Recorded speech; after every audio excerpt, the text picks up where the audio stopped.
All right.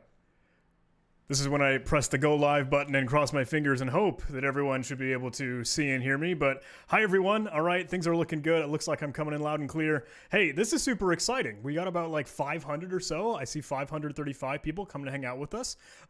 Hey, I got to be honest with everyone. Look, I'm not the star of the show today. This is Abraham. This is 7ASecurity. This is totally their workshop. But I love to help promote and help showcase and everything that he's up to because I could sing the praises of Abraham and 7ASecurity all day long. But one of his top tier things is putting out free security education with workshops just like these. He does these all the time. We did one on the channel just previously, chatting about some mobile applications in Android and iOS. Today we're focusing on some web stuff. I think cross-site scripting, remote code execution, node applications in there. But I'm super excited to learn about it. I am, however, going to be a background voice. I'll be the weird voice in the back of your head, and Abraham will be running the show. But hey, again, crazy excited about this thing. I love to see so many people here, and I am ready to turn this thing over to you, Abraham. I'll go ahead and let you get up on the screen, and this is all yours, my friend. Take it away. Sure. Well, thank you very much for having us again, and yeah, thank you everybody for joining. We have this special offer for a few more days in April if you are interested. So if you use code John50, you get like 50% off any course. You also help support John's channel, and I think for all the sales in 2000 so this year 2022, we will also give away 5% to Ukraine because it's kind of close to where we are, and you know, it's the right thing to do, right? So just to mention that. So okay, so today we're going to talk about hacking modern web apps with remote code execution and prototype solution. In the middle, we will talk as well about a very interesting exploit thing that I think you will find very interesting, because sometimes in web security, it's not just about finding a single bug, it's how to chain the bugs together that makes things beautiful, right? So yeah, I'll give you like a very brief course introduction, because we normally, the idea why this workshop started was that some conferences where we teach asked us to do some free workshop to showcase the course and so on. So I'll just briefly talk about what the course covers and then mention, I will focus more on the stuff that we're going to be talking about today. Then we will see the question, right? Like if you have code execution against a Node.js application, what are your options, right? So what can you do against the Node.js application, and some interesting tricks and hacks that you can play with. In the middle of this, we will see an interesting case study with the exploit chain. So there'll be another demo in the middle, and then we will talk about prototype pollution attacks in practice, and then we will have another demo about that and some questions at the end as well. So I'm Abraham Aranguren. So that's the question I get at every security conference. How do you say your surname? So that is Aranguren is the correct pronunciation. It's a Basque, Spanish surname of Basque origin. So if you are interested in that kind of stuff. So yeah, basically, you know, the Basque country was before the Romans and everything else. So it's kind of a completely different language, like Irish and Gaelic and all these kind of different languages, basically. So, okay, so I'm the CEO of 7ASecurity. We do pen tests, we do security training. A good way to learn for free about security is to read public pen test reports, regardless of the company. Well, some companies are better than others, but in general, right? So it doesn't matter too much what company publishes the pen test report. What matters is that you read public pen test reports, because there's always some cool stuff that you can learn from those, right? I'm the co-author of the mobile, the web, and the desktop application security courses that we have at 7ASecurity. So the desktop is called JavaScript desktop apps, so it's mostly about Electron security. We have delivered training at Black Hat USA, Hack in the Box, OWASP Global AppSec, LastCon, 44Con, Hackfest, NullCon, DeepSec, many others. I've done stuff for Q53 and version 1. I wrote a course for Elon Security a while back called Practical Web Defense. I'm the founder and one of the project leaders for OWASP OWCF. We are again participating in the Google Summer of Code. This This project is completely free and open source. It's an OWASP flagship project. So if you type owtf.org in your browser, that takes you to the OWASP page, and you can like play with it. This is my slides here. And then I was a developer first, and I switched to security. So if you're a pen tester or you're a developer, I got your back, right? I know the deadlines of developers. I know the frustration of penetration testers when things don't get fixed. And the importance of security findings is kind of, ignored or dismissed. So I know the frustration on both sides, right? Yeah, and we've done a few interesting things over the years. So we worked on some Chinese police and cloud pets. So cloud pets was some insecure IoT toys in the market. You could basically use the toy as a spy device, like listen to everything that was in the room.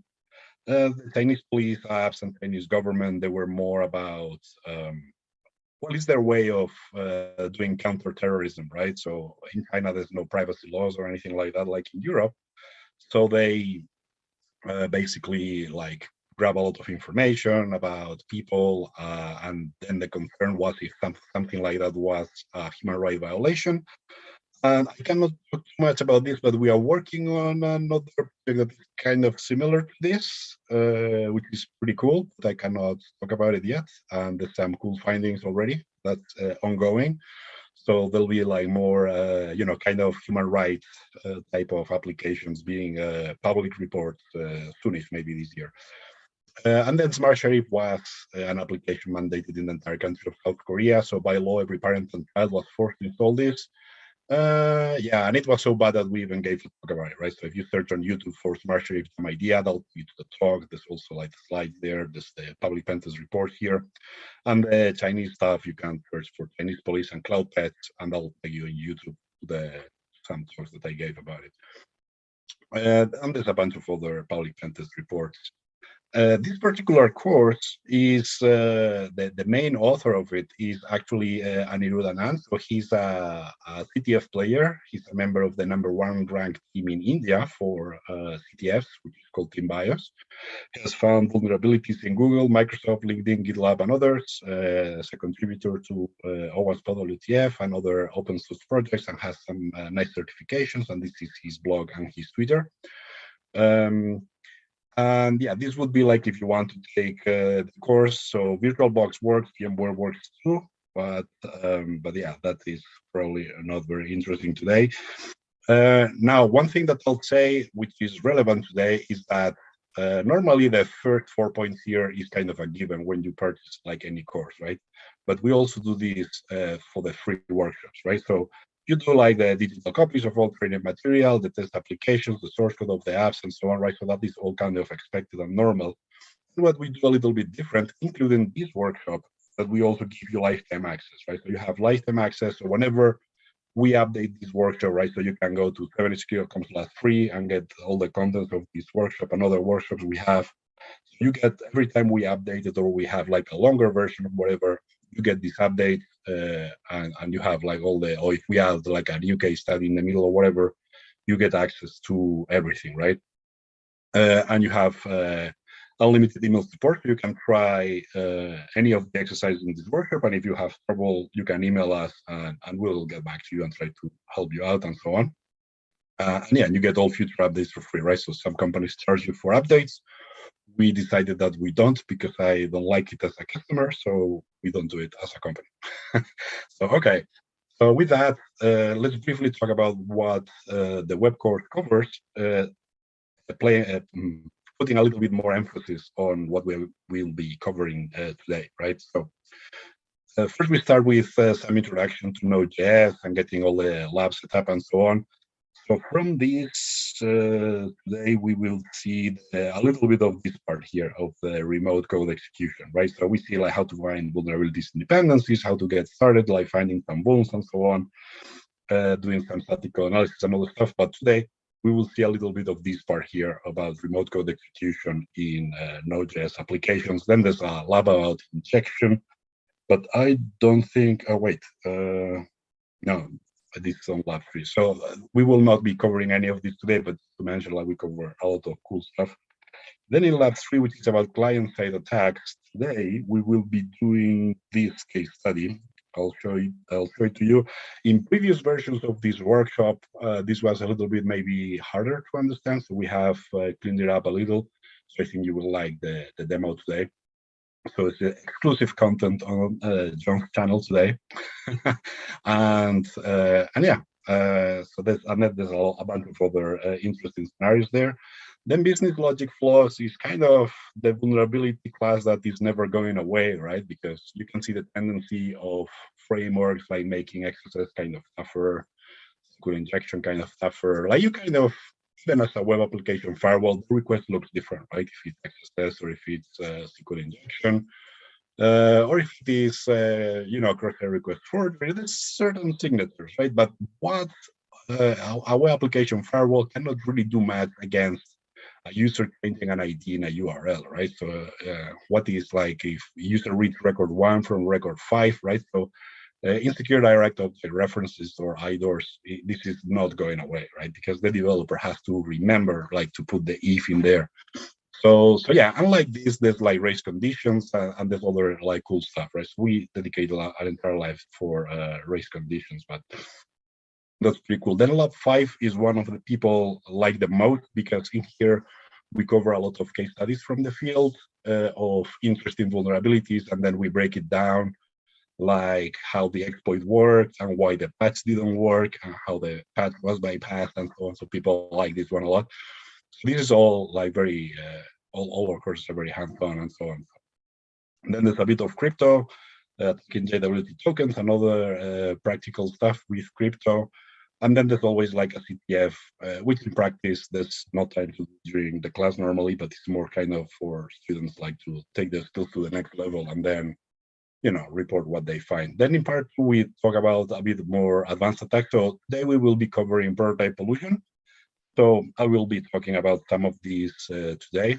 And then there's other kind of interesting, interesting vulnerability classes, right? So there's these loose comparisons in PHP and other languages that can lead to interesting cases, right? And even though we focus more kind of Node.js in labs like this, there's also like a bit of PHP, a bit of Python. There's also Node serialized for Node.js, right? So it's not just Node.js. Then there's auth, right? So this is all these websites that allow you to log in with Google, log in with Facebook.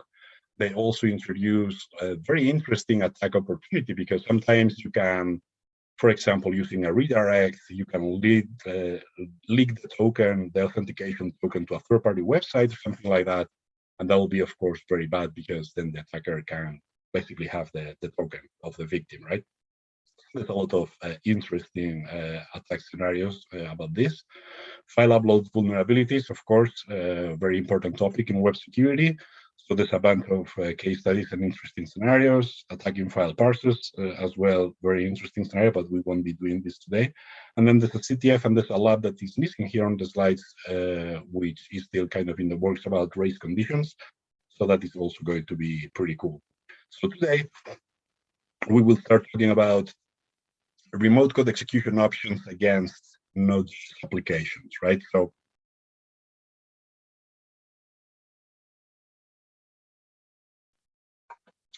the main question is, what do you do if you have code execution against a Node.js application? What are your options, right?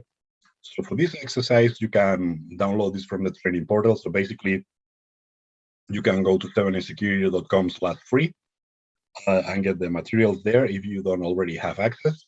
And then just log in and download the slides. And from the slides, click on the link, and then it will download just fine, right? And I'm explaining this because sometimes people try to wget this or do it in another way, and it won't work because you need to be logged in, but it's free, right? So just go to 7asecurity.com/free, and then just from the slides, click on the link while you're logged in, and it will work fine. So with that out of the way, do we have any takers for this question? Where is the vulnerability in this code? Any guesses from the audience? So I did this one a little bit better and tried to make sure we'd have a lower stream latency and stream delay. So fingers crossed we'll be able to get some good responses coming in. And I see Thomas Young, I see Sean McGinty already jumping at it. Hey, we see an eval function in there with taking just a regular query variable passed right into it. Terminal says, yep, Exactly. just that eval function. Definitely Exactly. sounds like the culprit. Exactly. Eval is evil, right? So that is the question. Very good. So yeah, that is basically the problem, right? So we have a very basic code execution, but the point here is this is not like command execution. Like you have code execution inside of Node.js, right? So what can you do inside of Node.js? This is also a very interesting topic against Electron applications that we'll be talking about next month, I think. We already did kind of an intro about it, but next month we will be doing another workshop on John's channel about this. And it's very interesting, right? Because what happens when you can execute Node.js either on the server side when the web application is running Node.js, or on the client side where the client application is an Electron application, right? So what I'm going to explain now does not only apply to web applications, it also applies to Electron applications, right? Because in both cases, it's going to be like you can run JavaScript on a vulnerable application, whether it is on the server or on the client, right? So what I'm going to explain now really can be used on both. On Electron, normally it would be through XSS, but it is still JavaScript execution. And with node integration, all these attacks that I'm going to explain will also work on Electron, right? To make it more interesting and keep your mind open, right? So we have evaluation of the Q parameter, and we also get the results of the evaluation in the response, which is handy for the attacker to make things easier. So we can start like playing with this, right? So to run the application, just do npm install express, and then you can do node RCE.js. Then you'll see some output like listening on port 88, and then we can like start playing with this. Like for example, you can multiply 2 by 3, you go back 6. So this is already testing some evaluation going on. Then you can try to load modules, right? So in Node.js, and when you have XSS on Electron applications, which under the hood also use Node.js, you can require modules, right? So this require is a Node.js thing which basically allows you to load any module, right? So for example, here we're using a kind of harmless module called util, and then doing format and hacked. And then because we get hacked back instead of some error, this suggests that we successfully loaded this module and we can display some input with it, right? So until here, not very scary. So let's start to do some scary stuff. Before What we other... keep cruising, Abraham, if it's all right, sorry, I don't mean to interrupt. Could we Sure. pivot back to that link where folks might be able to download this training specifically? I remember you said we had to log in, but it was training, 7ASecurity, MA webinar, web. Well, it's just 7ASecurity free. I think that is the easiest link, Okay. and all the workshops are there. So just 7ASecurity free. Okay. So yeah, because I don't really have it here on a slide. Well, I have it at the bottom. Okay, sure. So 7asecurity.com and then /free. I thought right? there So was one just a bit ago that had a zip file at the very end for RCE. Yeah, but that is Gotcha. when they are logged in the training portal. Okay. They will see this. They will see this later.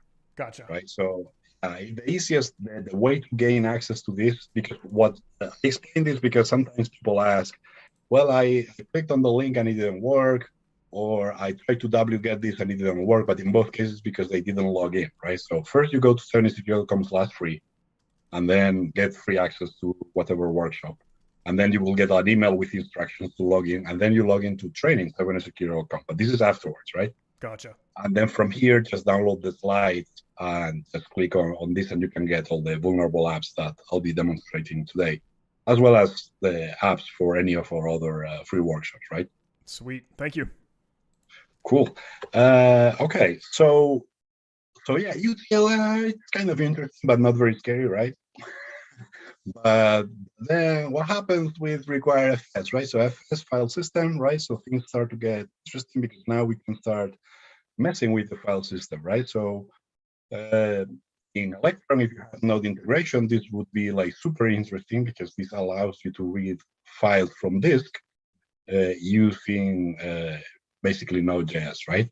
And on the server as well, because you can now, for example, require FS, read file sync, edit password, and now you can get the content of edit password or whatever other file you want, right? So this is all very interesting. Now, one thing that I didn't explain is this command with curl. This is kind of a trick.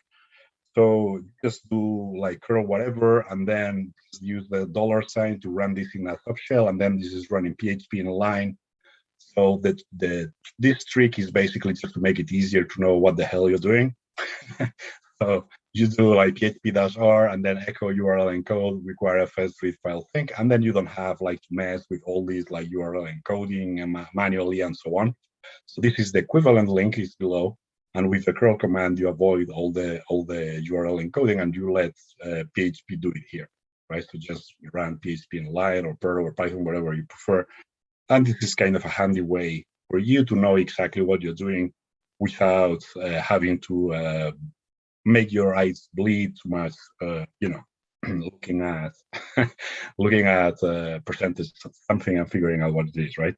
So, okay, so we can read the password, and then we can, of course, do other stuff, right? So we can run commands or require shell process. Now, this is another module that allows you to run commands. So this is going to create a hacked.txt file. And then here you can do like a required shell process, exec, tats, tmp hack, for example. And this will create a file called hack.txt on the tmp directory. And then, of course, we can also get a reverse shell. So you can run like netcat on some terminal. So netcat NVLP, so no DNS resolution, verbose, listen on TCP connections on port 444, which is the official standard shell port. and then in here, you can just use one of these Linux one-liners. Right? So if you Google reverse shell Linux one-liner, you will get a bunch of hits. This is one of the best because it doesn't require the server to have like too fancy like stuff installed. This is the non-hacker version of netcat, which is typically installed on all servers. It doesn't have the execution option, so you have to do like this trickery with input and output redirection, but otherwise it works, so it's pretty cool. So you can then run this command, and then you get hello object, and then on the terminal where you were running the netcat shell, then you can see all these commands and so on, right? So let's do the demo, and then I think it will make more sense. So let me share my VM here. So there's two ways, right? So one is through the browser directly, and another is through the command line, right? So let's do the command line first. So first we have to run the server. Now I can do here curl and then multiply 2 by 3, and you can see that I got here a 6. So the multiplication is working. Now I can do, for example, the require util format hacked. So you can see we got like hello hacked back. And now I'm going to do the require file system, right? So require file system and then read file sync. Now another thing that I didn't mention before is that in JavaScript, developers like to do things asynchronously, right? So whenever you hack something written in Node.js, you should always try to use the synchronous functions, which wait for the operation to finish before they give you the output, right? Because otherwise you may call the function, it may be code execution, but because it's asynchronous, depending on how the code execution works, sometimes it could happen that even though you have code execution, you have no way to check it because the code is continuing after the code execution without giving you the output or some kind of hint that the code execution is working, right? So always try to use the synchronous functions that run the command, wait for the command to finish, and then give you the output, right? So the synchronous functions are the best. So now if I hit enter on this, you can see I get the results of the contents of my Etsy password file. And now I'm going to do the reverse shell. So the reverse shell requires that we first, I'm sharing the right thing, yeah. So that we first like start some netcat. So I'm just doing that now. So you can see it's listening. And now if I hit enter on this, you can see I got hello object. And now if I go to the netcat tab, I got a shell. So now I can do like ID, cat Etsy password, uname-a, ID, and so on, right? So basically, we have like full code execution on the server, and we got a nice reverse shell, right? Now, as I said, this is also possible from the browser, right? Because in this case, there's no authentication required, so I can do 2x3. You can see the hello 6, right? I can do require util format hacked, so I can run this. You can see hello hacked, so this is kind of working as well. Now, if I do the read file think of etc password, this is also working. And then this, the hacked, I think I skipped this one on the command line, so I'll just do it in a second. So this would be this attach.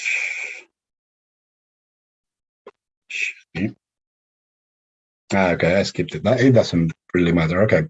So yeah, basically when you do this, now there should be like on TMP, there should be like a hacked.txt file. So if I do ls and do, let's see, but here do the hacked.txt and I run dates, you can see that this is my local time now here in Europe. And this is when the file was created. So it's pretty close, right? So it's because I just opened the tab before.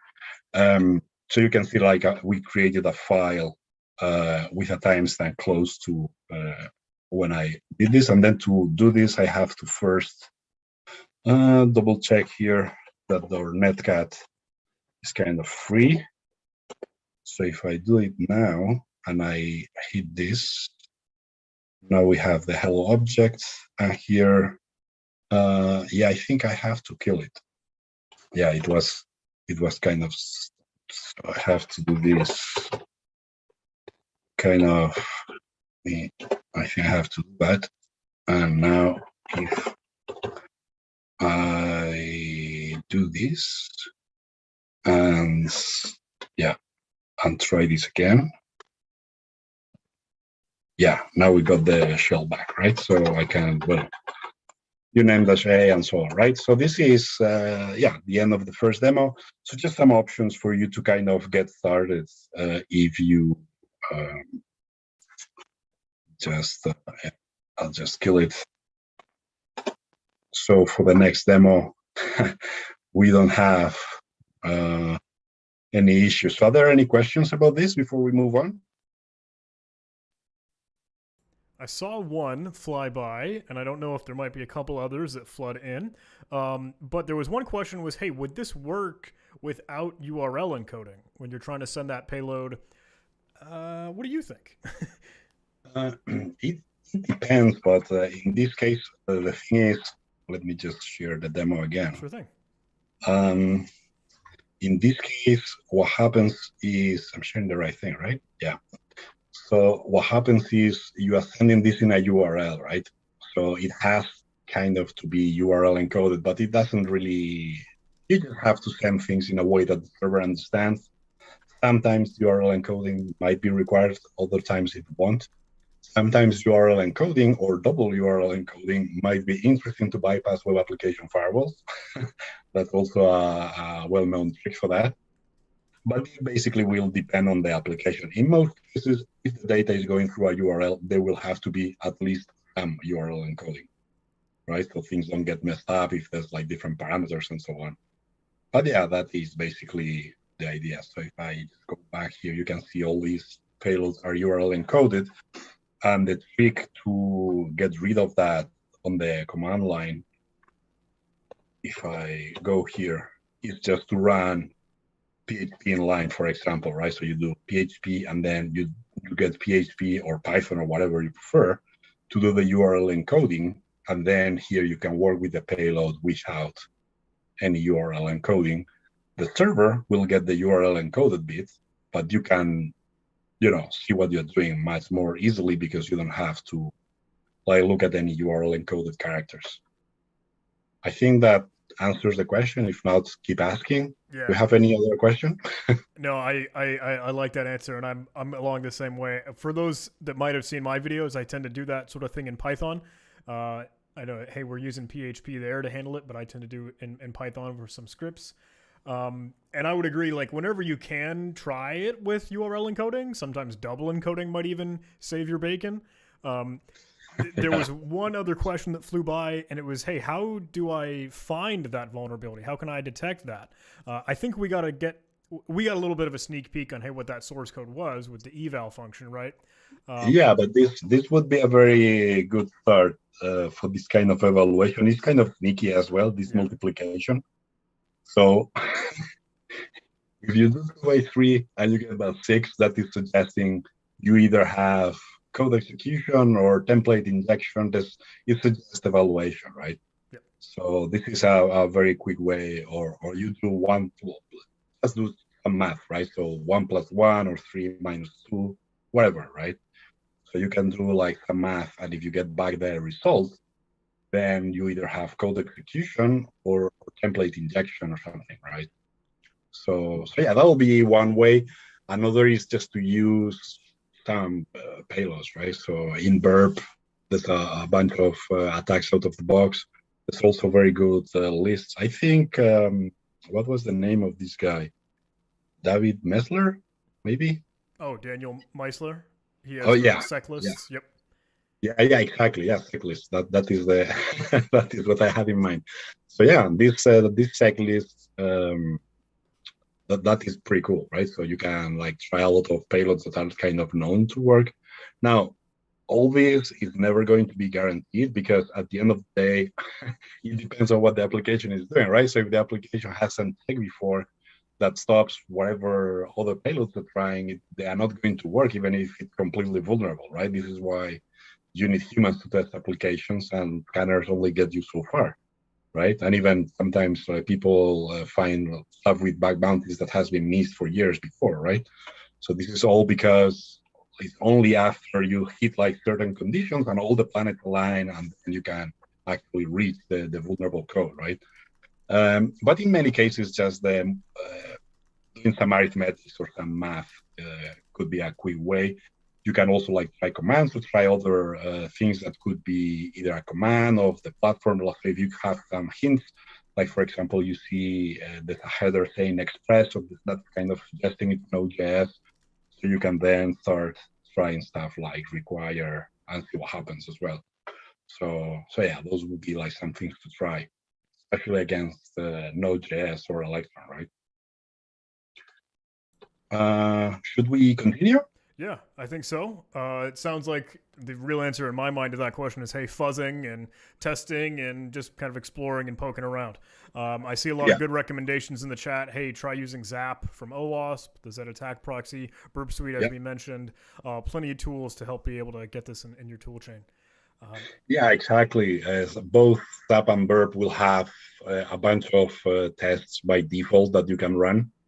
Now, since these are the default tests, depending on what kind of tester you are, this may or may not be so interesting to you. Because, for example, if you are a bug hunter and you're testing things in the same way that probably thousands before you have tested as well, you kind of probably not going to find much, right? So you have to test different.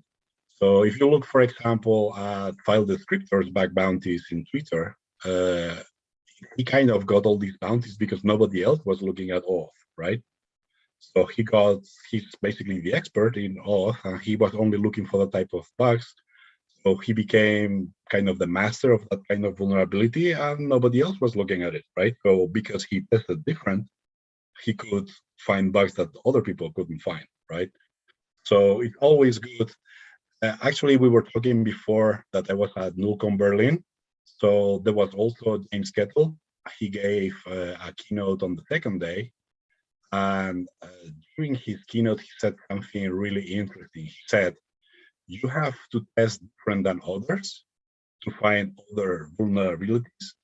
And I don't care what scanner you use, if you use Burp or you use something else, just change some settings. Whatever settings, it doesn't matter, change something. And then you will test different and you will find bugs that other people don't find, right? So if you only use the defaults, you will only find the same vulnerabilities that other people are finding. When you start to mess with the defaults and you start to test different than what other people are testing, then you will find other stuff that other people miss, right? So yeah, that was the title of his keynote, like finding vulnerabilities others miss, something like that. So it was pretty cool. Okay, should we continue? I just get carried on with a tangent. So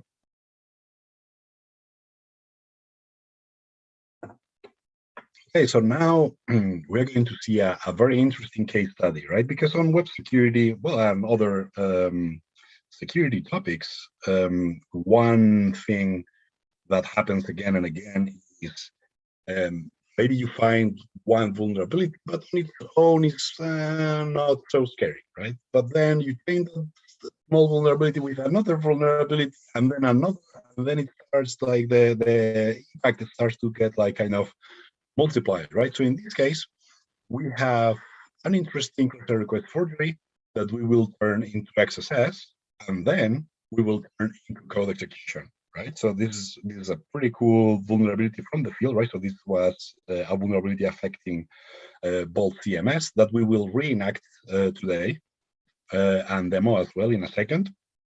So to get the vulnerable version just from the training portal. Now, again, if somebody joined later, just go to 7asecurity.com/free.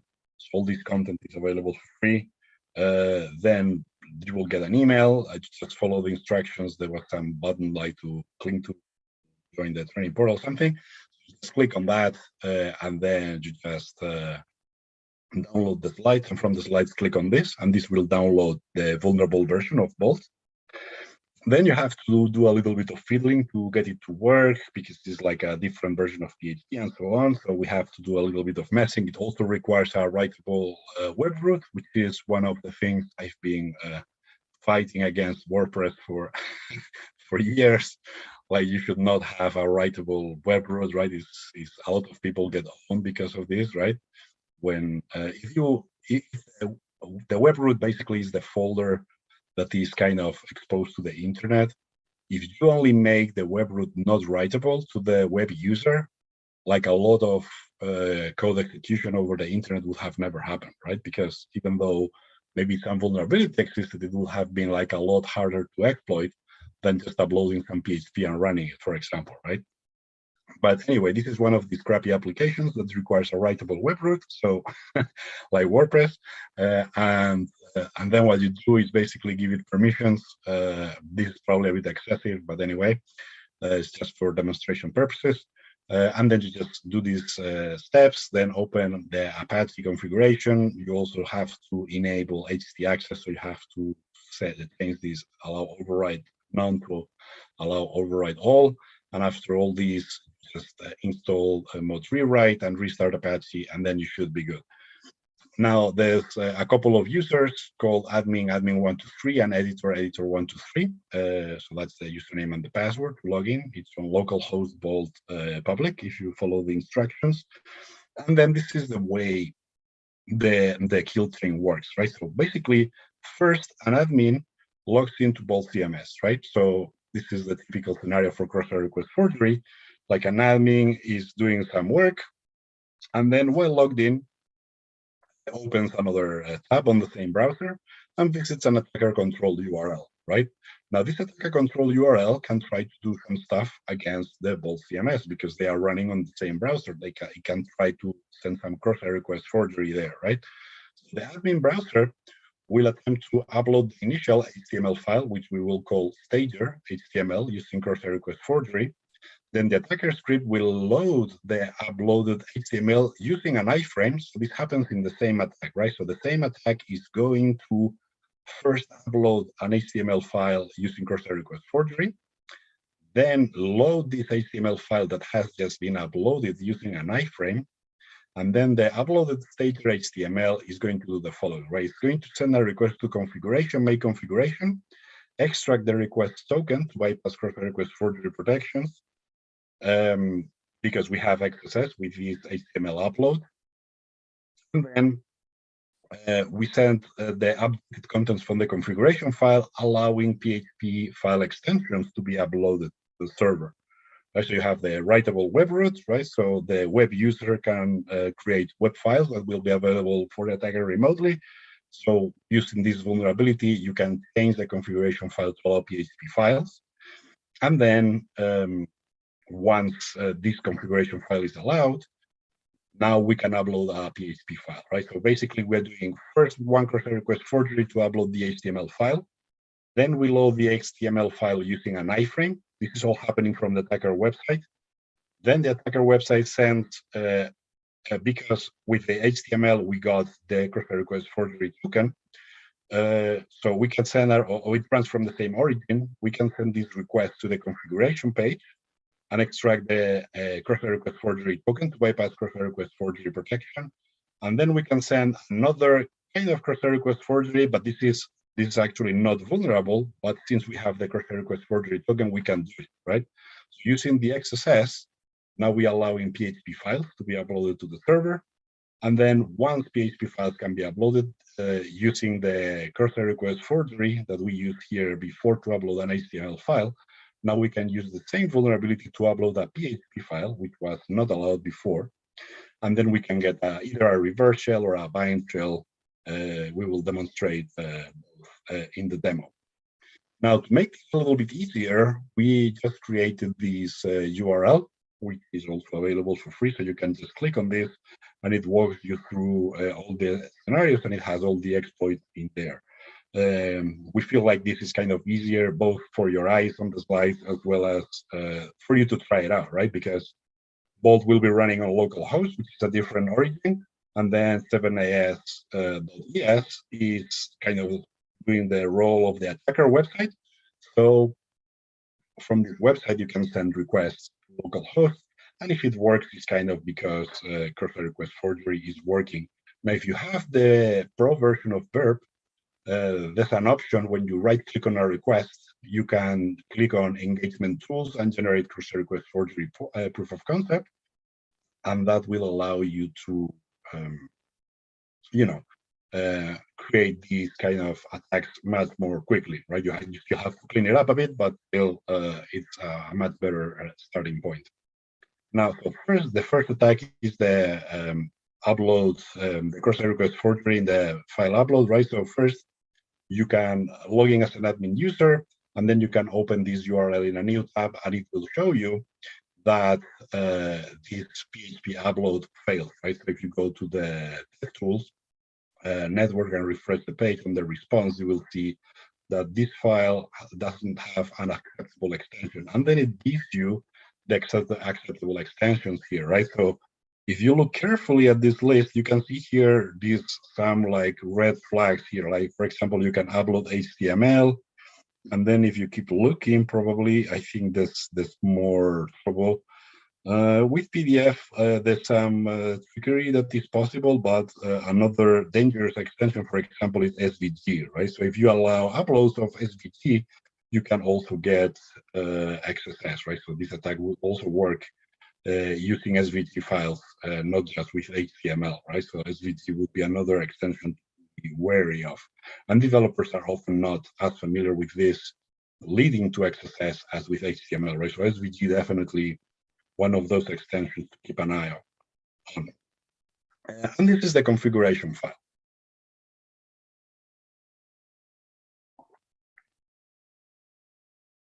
So by default, it doesn't allow PHP files. So you can see the acceptable file types. Now it has a lot of extensions that shouldn't be there, like HTML or SVG.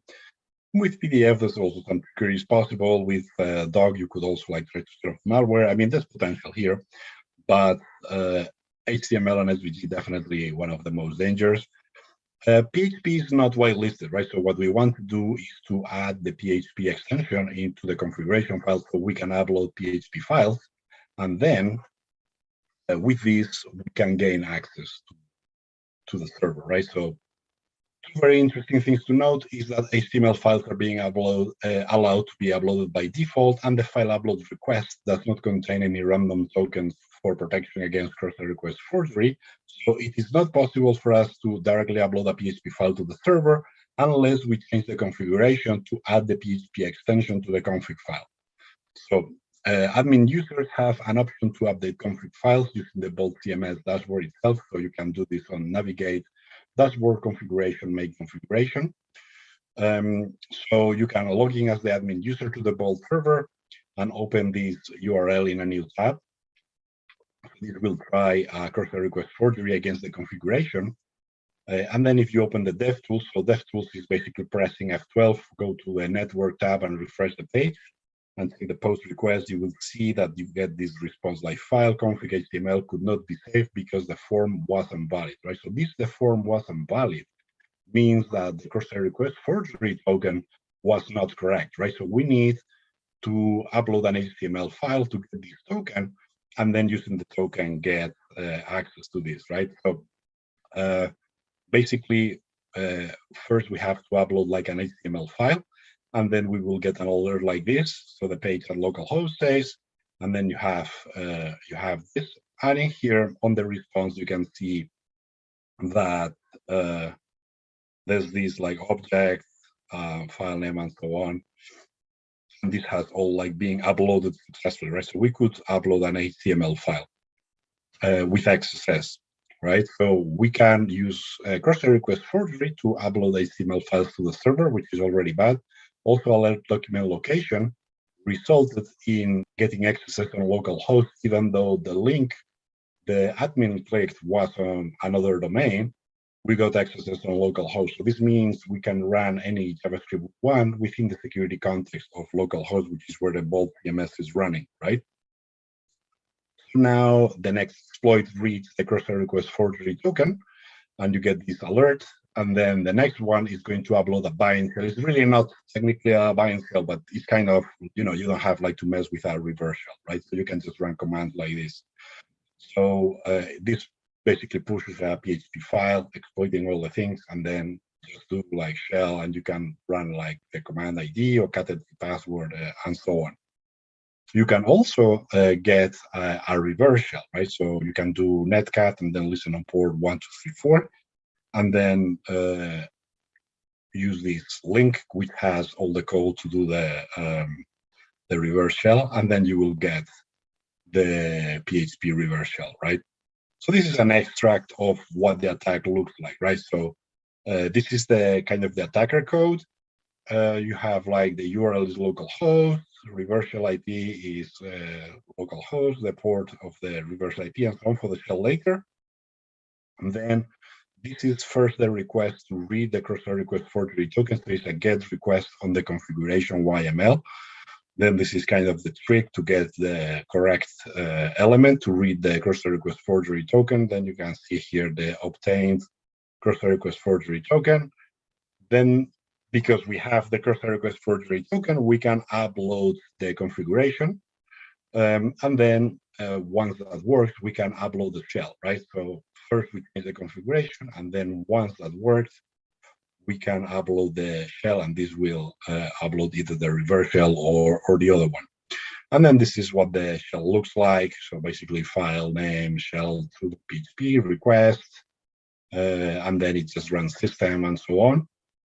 And then this is the other, this is kind of the reverse shell, right? So this is kind of the bind shell at the top, and then this is the reverse one, right? So this is just doing the shell one-liner to the reverse shell IP and so on.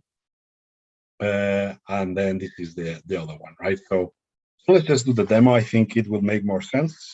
Let me just go in here and maybe make this bigger. Can you see this? Is it readable?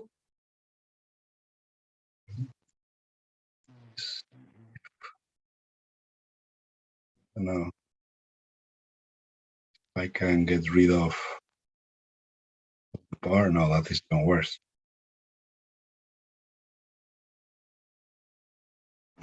Okay, so we'll roll with this. So okay, let me just go back and wait, I think I have it open twice. Weird things. Give me a second and I'll just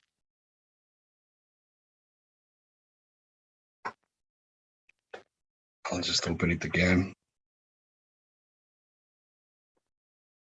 Okay, and now if I share it, okay, can you see it? Yeah, looks good. Awesome. Okay, so now hopefully it will work.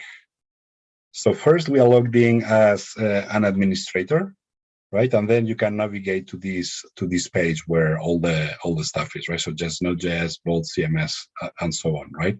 So you can, like if you did it before, you can just delete these files, just follow the steps in here, just to clean up the files where PHP configured, the PHP extension was allowed and so on. So you can try it again, like from the beginning, right?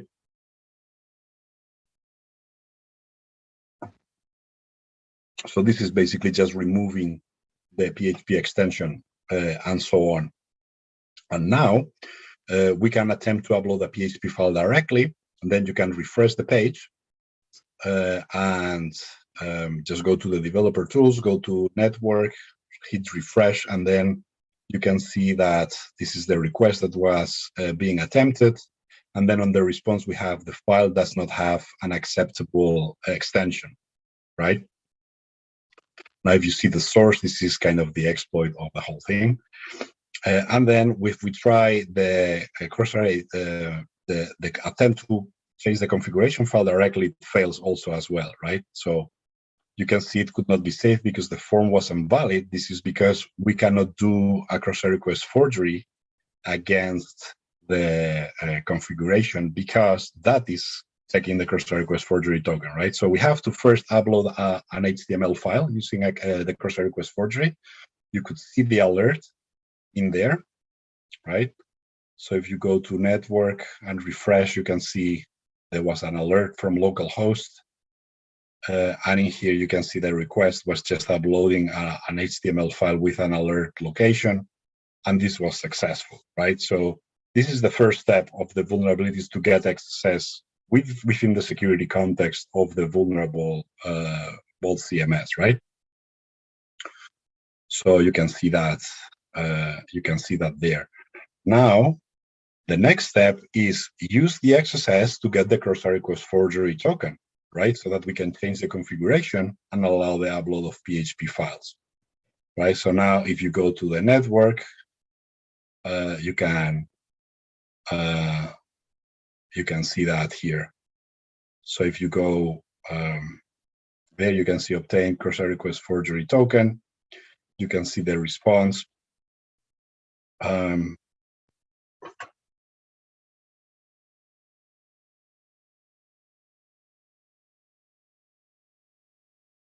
this is the exploit code for the attacker, right? So this is all the code to read the cross-site request forgery token and so on.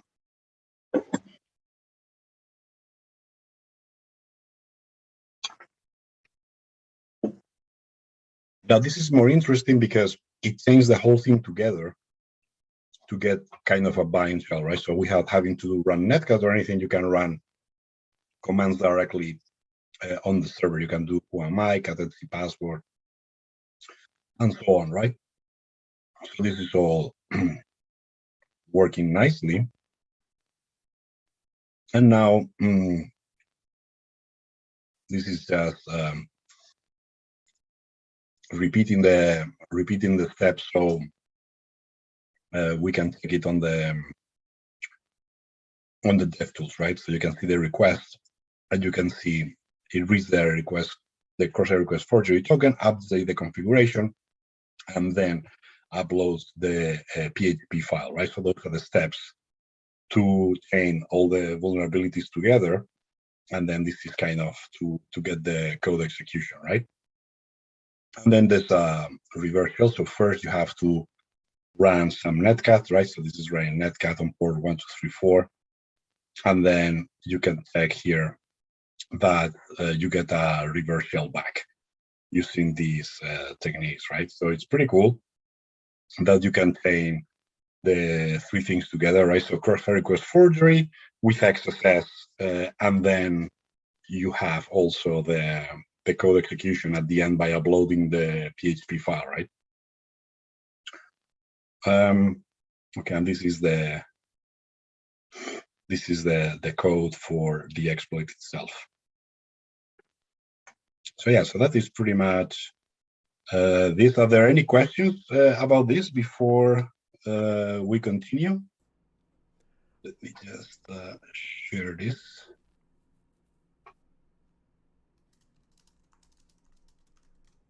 I will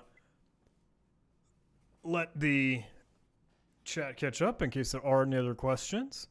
I think there was a quick notion, though. Would you mind just kind of explaining or covering what Csrf really is? What is that whole cross-site request forgery process for folks that just might not know? Yeah, so cross-site request forgery is when this is maybe I have a slide here that it's kind of well, this is kind of the problem, right?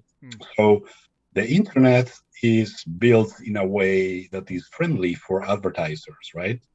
So it is allowed for website A to send requests to website B, but it is not allowed to see the response, right? So in this case, with cross-site request forgery, what we are doing is we are sending a request from web server A, which is 7AS.es, which is kind of the attacker website, to localhost, which is where the Vault CMS is installed.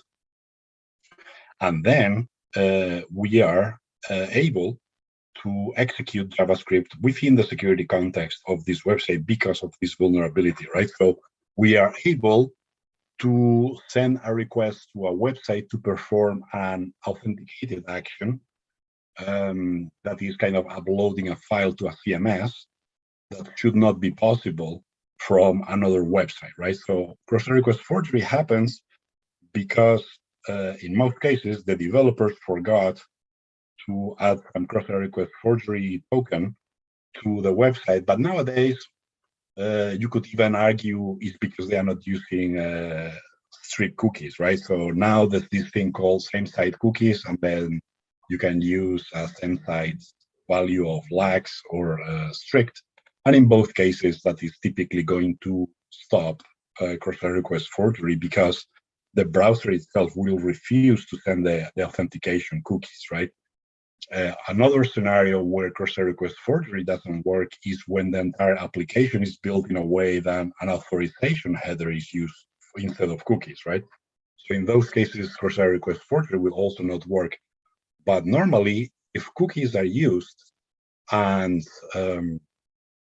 there's no like same-site cookie flags, the problem is that this can happen. Now, another thing I have to say here is that the standard changed. So I think Chrome and Firefox and so on are going to make cookies, like if the web server doesn't define them, they're going to make them same-site lax or something like that, killing basically cross-site request forgery. So cross-site request forgery is not going to be as prevalent in the future as it was before because of the default browser settings.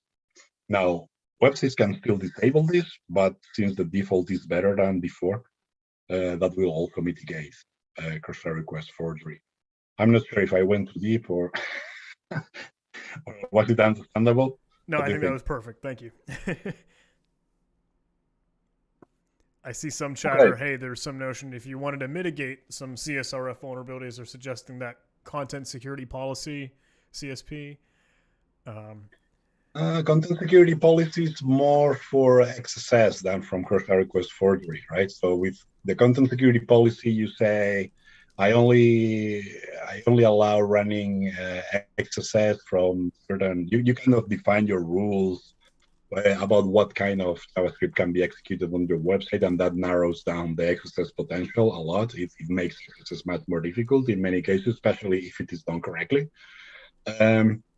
But the mitigation is more for XSS than for cross-site request forgery. For cross-site request forgery is either not use cookies for authentication, use kind of a header, a token or authorization header or something like this, or use like same-site cookies, right? And in both cases, that is pretty much killed cross-site request forgery because the browser itself will not send the authorization header from the attacker website or not send the cookies because the browser will refuse to send the cookies from another website because of these like same-site flags, right?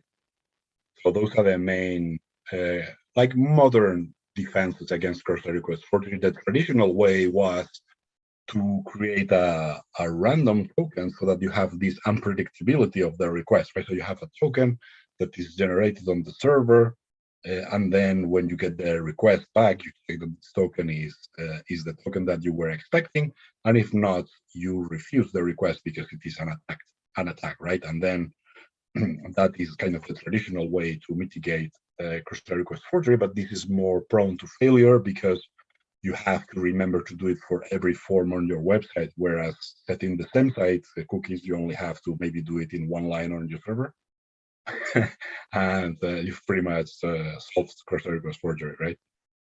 So yeah, mitigation-wise for the developers, same-site cookies is by far the easiest way to kind of mitigate cross-site request forgery. I still feel like it's kind of a cheat, but it works, right? So, but yeah, there's not a strong reason against it that we can give, right? So that is kind of, if it works. So we still have prototype pollution to go along. So are you guys happy if we go over a bit, or you have other stuff going on?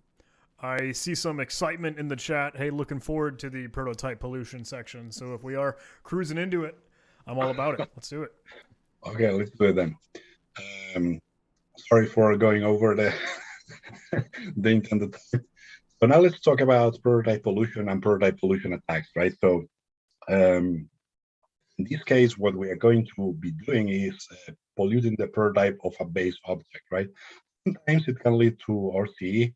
Now, I don't know if this is the guy who originally envisioned the attack, but he gave a talk about it at NorthTech 2018, and he also provided a white paper about it, which was pretty cool, right? So I'm not sure like how deep he was into this, but he kind of formalized this type of vulnerabilities, right? So let's talk briefly like how this works. Right? So objects in JavaScript, you have a JavaScript object, which is a collection of key value pairs, and each pair has a property, right? So object is the fundamental object upon which all further objects are created. Now, it's possible to create empty objects, but in practice, nobody does this. Just so in JavaScript, you can do object create like this, passing a null argument to create, and this will create an empty object, but normally people don't do this, right? So normal objects, JavaScript creates an object of a type that corresponds to its value by default and inherits all the properties to the newly created object unless it's null, right? So if you do console log object create null, you can do all this in your browser. Just press F12 and go to the console tab, and you can try all these things. You can see there's no properties when objects are created with a null argument. But if you start playing like this, so you can like create a function, for example, so function company name founded, and you have this name, founded details, and so on, and then you can do console log of company.prototype, and this gives you the constructor, and then you can see this very interesting here, underscore proto, right? The constructor points back to the function itself, right? So company is a function dot prototype. So this kind of points to itself, right? And then you can do things like this, right? So you can create company one, Google 1998, do console log company one, and then company one details. And this gives you the details. And here you have the underscore proto with the constructor. And then if you expand it, you can see that you have another underscore proto, right? So this is going to be important in a second. So basically, underscore proto points to function prototype, and then the constructor is a magical property which returns the function that was used to create the object, right? So if you have company two, new company Amazon 1994, and then you do company two.constructor, you get this. And then you can do company two.constructor.constructor, and then you get the function, right? So constructor.constructor points to a global function constructor, right? So even though prototypes are added by default, they can also be modified at runtime. So here the modified function prototype is to add a new property, but we can achieve similar results using objects as well. So if you do company two.details, you get this error. And then you do company one.constructor.prototype.details, and then define the function. You did this in company one, not in company two, but you are changing this on the constructor prototype, right? So this is going to affect the other object as well, right? So you do then company2.details, and then you get this message because the function is defined here, right? So from one object, you can change another, and then this is what makes things interesting in JavaScript for prototype pollution, right? Is this kind of prototype type of attack. In the Electron course, we also have like some scenario that we will demo like in the workshop next month. That also is kind of prototype pollution because you mess with JavaScript, basically like changing prototypes of JavaScript functions, how they are supposed to work. So this is kind of similar, right? So from one object you can change another, and then this is what starts becoming interesting, right? So for our purposes, for prototype pollution itself, we need to have these conditions, right? So you have an object, and then the attacker has to control A and C, right? So if an attacker controls A and C in this assignment, then he can set the value of A, which is the first part of the object here, to __ proto __, and then the property B will be defined for all existing objects. This is the important part, all existing objects of the application with the value C, right? So this can sometimes lead to very interesting logic bypasses, right?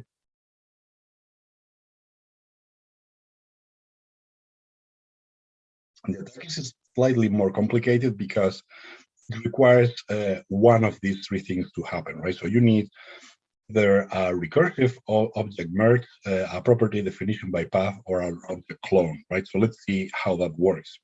So this is a merge. You have the target and the source, and then you have, like, for each property of source, if the property exists and is object of both target and source, then you merge, right? So this is kind of recursive. It's a function calling itself.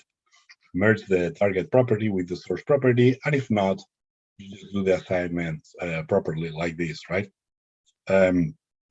We will do this now again in JavaScript, so I'll just skip it here. Now, for this vulnerability, we will be using this vulnerable application called prototype pollution.zip. 7ASecurity free.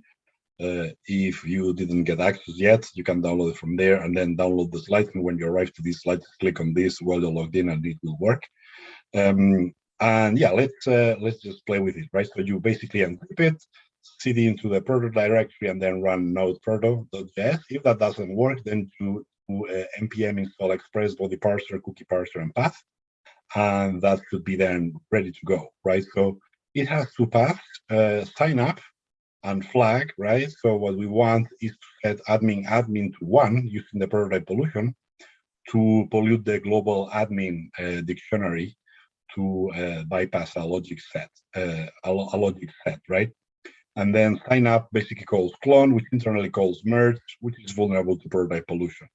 I'm just going to explain this in the code. I think it will make more sense and in the demo.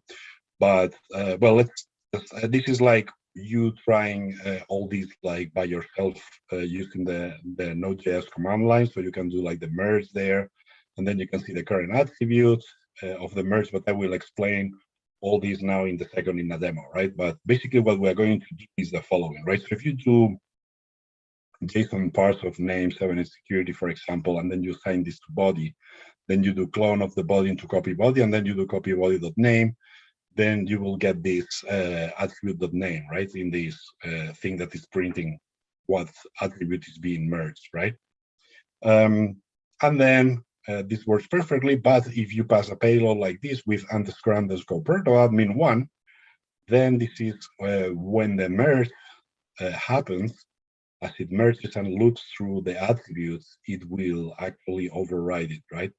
And it will set this admin to 1. I think it will make more sense to the demo. So let's just go into the demo. I think it will make more sense because I think in the slides it's not as clear as just seeing it in action. So I'm just going to share now the prototype pollution server. I think I'm sharing the right thing. Yes. So first we need to start the server. So I'm just doing node proto.js. Now this is the source code that we will be taking a look now in a second. So basically we have this merge function, right? So you have A and B, so two objects to merge, and then for each attribute in B is going to say this is the current attribute, and then if the attribute is an object on both A and B, then it will do a recursive merge, right? So it's a function calling itself every time it's an object, and then when it's not an object, it falls into this else, and then it does the assignment directly, right? So what happens is when you provide __ Perto, then it will fall into the else because it's not an object, and then it will do the assignment, and that then will affect because the __ Perto is kind of a privileged type of attribute. This will affect all the objects in JavaScript, right? So this is the vulnerable merge. Then we have a clone as well here. And if I scroll down, this is how the website works. So we have a post for the sign-up, and then we have several messages here. So this is before the clone, the value of admin before the cloning of the object. So this is the clone here. And then after the clone, we're taking admin again, right? So let's try this. And so this is not an attack, it's just doing, just sending application JSON of name 7ASec on sign up and then on the flag, right? So you can see that the cookie is set, but you are not authorized, right? So the prototype pollution was not successful because there was no prototype pollution yet. If we go to the server, we can see here what happens at runtime, right? So before clone, admin was undefined. Then this is the current attribute during the merge. It's just the name, right? So it's one attribute. Then this is after the clone, admin still undefined. And then at the end of everything, admin still undefined, right? So we have not done prototype pollution here. However, if instead of doing that, we do this, right? So we do name 7ASec, and then we provide here __ Proto __, and then admin1 like this. So now if I hit enter on this, you can see that you have successfully polluted the object. And now if I go to the server, you can see the difference here, right? So before clone, admin undefined, right? So this is the same as before. Now you have current attribute of name, like before, so until they are all normal.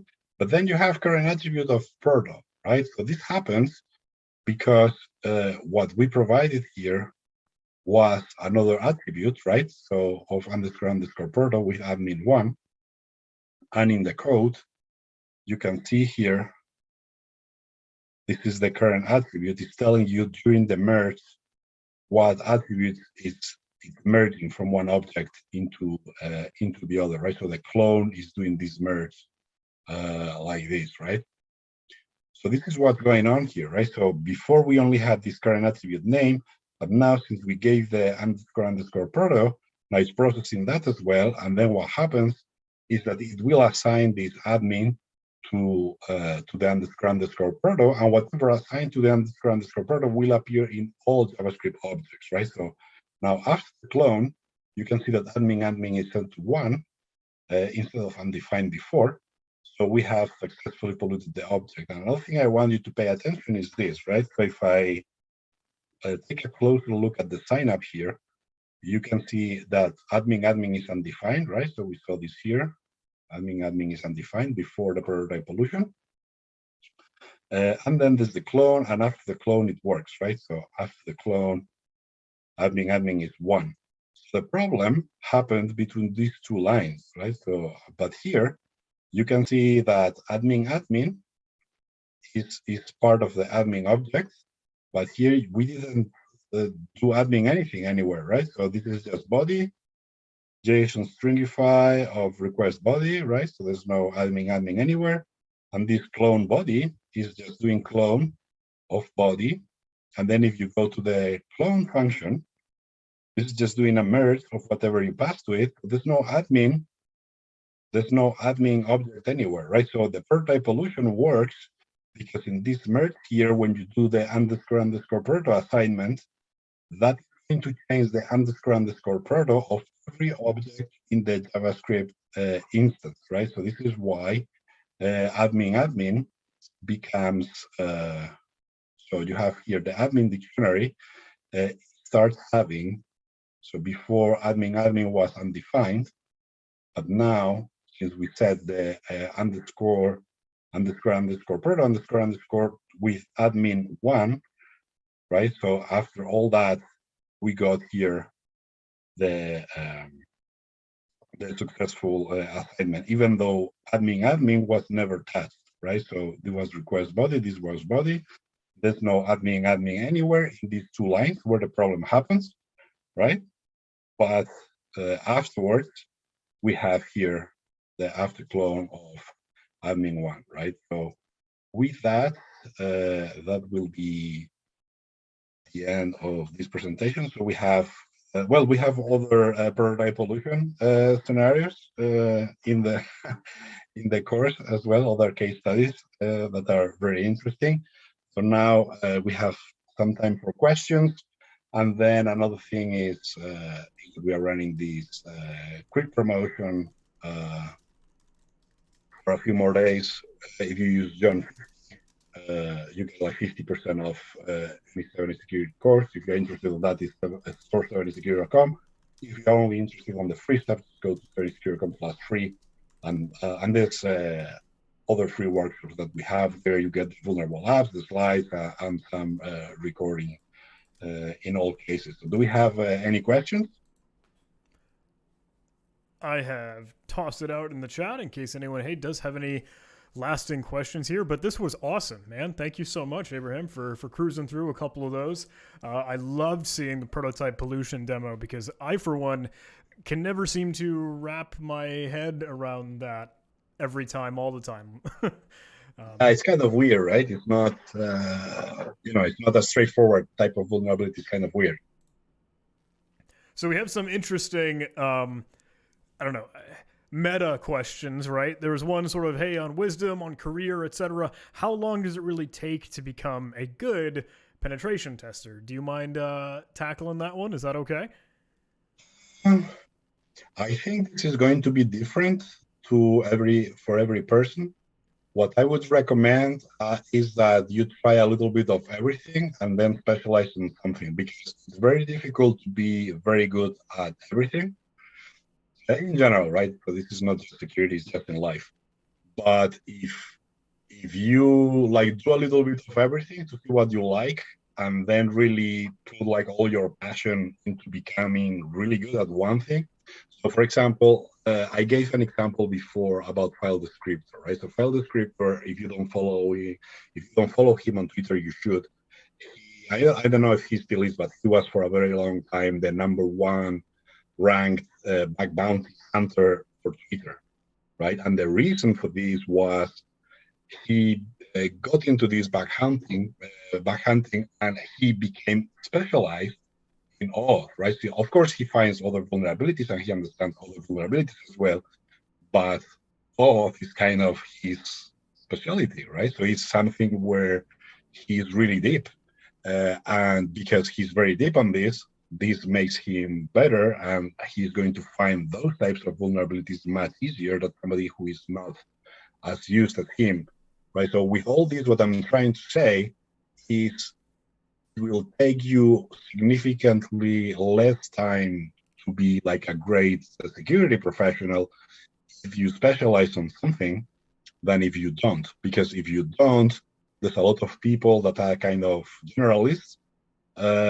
but there's not as many like really, really good experts in one field, right? So my advice would be find what you like, find your passion, try a little bit of everything, because of course you don't know what you like until you try a bit, but then try to like specialize on one thing and go really deep on this. Then from there it's a matter of efforts, right? So what's in it for you, what's your passion, what's driving you, and how can you make it, how can you allocate to that activity of learning like as much time as you can. Like, for example, what I did when I did the transition from developer into security, I did this transition in a year was a bit crazy because I did the Security Plus, OSCP, the Offensive Security Wi-Fi as well. A couple of other, the Certified Ethical Hacker and CPTS, which is kind of similar to Certified Ethical Hacker. So I did all this like in 1 year. And it was kind of a deep dive, like every second month I had like some exam or something. And then when I was not studying, when I was like walking or whatever, I was like listening to podcasts all the time, security podcasts. So in my mind, it was all like hacking security, like all my wake time pretty much. And of course, like if you go so deep into something, but this is regardless of what you do in life, right? If you try to learn a language, it's the same thing, right? So if you spend like most of your wake hours immersing yourself into something, just if you cannot read or whatever because you are walking on the street or you have to do something or you have like to drive to work or whatever, in my case, I had like 1 hour and a half trip in the bus twice a day to go to Dublin. So in the past, like I was like studying for certifications, that was not wasted time. It was like all out, right? So I was, and it was all that. It was like sleep, work, and then when it was not work, like in the past, like those 3 hours a day, it was all time well spent, like studying like an animal. And then when I was walking on the street home, I was listening to podcasts about security. So that's how you get good at something fast. Right. So that was my transition from developer to kind of security professional, but this kind of 1 year ending with the OSCP at the end of the year. And it was all, I don't know if it was like 5 or 6 certifications 1 year. Yeah. So every second month there was like some certification. And then in the middle, podcasts, hacking, It was kind of crazy, but the way you get good at something, right? Is you have to devote time to it. You have to find your passion, dedicate time to it, and then try to specialize in something afterwards, right? So once you have like a foundation and some like general knowledge, then you can decide, well, I'm going to focus on mobile security, or I'm going to focus like on JavaScript stuff, or I'm going to focus on reverse engineering. Because I can tell you something, nobody knows everything, right? Even the best specialist or whatever. So you have to specialize in something so, you can use your time better and be better than the rest, at least on your specialty, right? Or better than most, right? And then you will be able to aspire to greater jobs and so on, which is what I suppose you have in mind as well. I don't know. Did I go deep again, or was that useful? No, I really like that answer, honestly, because I think it's a balancing act. It's a little bit of a tightrope to walk, right? Because just as you mentioned, like, hey, I kind of went crazy for a year or whatever amount of time to like fully invest myself in learning and security and everything.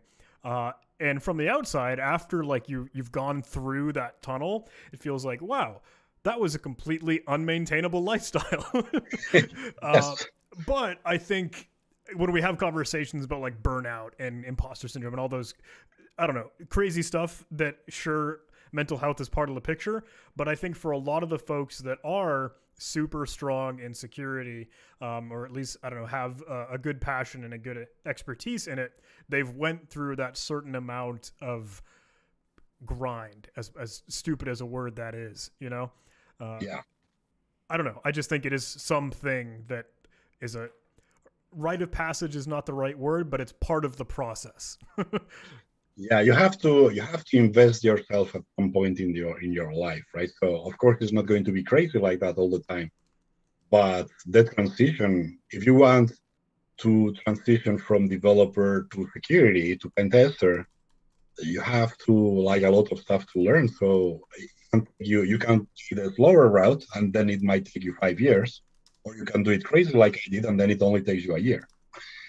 And after that year, I can tell you I knew a lot more about many things than many security professionals because I was like so deep into it, right? It was like whenever I was not studying, I was listening to security professionals in podcasts, right? From many like different podcasts. It was like all the time either listening or studying.